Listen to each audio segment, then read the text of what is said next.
এই প্রশ্নটা খুব বেশি করে তোমাদের কাছ থেকে পাই যে বিজনেস করতে গেলে কি নিজস্ব একটা অ্যাটিটিউড থাকা কি খুবই প্রয়োজন। তোমার কাছে যখন কেউ কোনো কেকের অর্ডার করবে তখন তার সাথে আমাদের হাজারটা কথা হয়, শেষমেশ সে এটা বলে যে ভেবে দেখি কি হয়। ওই যে 2 দিন পরে যখন আবার আমরা তাকে নক দেব, দিয়ে বলবো যে আপনি কি কেকটা নেবেন, তাতে কি হচ্ছে, সে ভাবছে যে আমার কোনো রকম হয়তো কেক অর্ডার হয় না, যার জন্য ওনার কাছে আমি যেচে বলছি আপনি কি কেক নেবেন।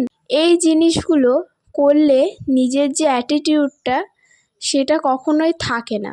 লোকজনকে দেখাতে হবে যে আমার নিজস্ব একটা অ্যাটিটিউড আছে, লোকজনকে বোঝাতে হবে যে না আমি নিজে একটা বিজনেস করছি, সেখান থেকে আমার বিজনেসে আর্নিং হচ্ছে একটা, তার পাশাপাশি মানুষজনেরা আমার কাছ থেকে অনেক পরিমাণে অর্ডার করছে যেটা আমি দিয়ে সময় পাচ্ছি না। এই জিনিসটা মানুষকে বোঝাতে হবে বিজনেস করতে গেলে।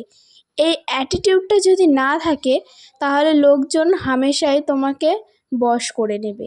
এটাই হচ্ছে অ্যাটিটিউড থাকার যে দরকারটা। তাই সবসময় আমার মনে হয় যে এই যে আমাকে সবাই বলে যে আমার এত অ্যাটিটিউড কেন, এইবার আশা করি তোমরা প্রশ্নের উত্তরটা খুব ভালোভাবেই পেয়ে গেছো।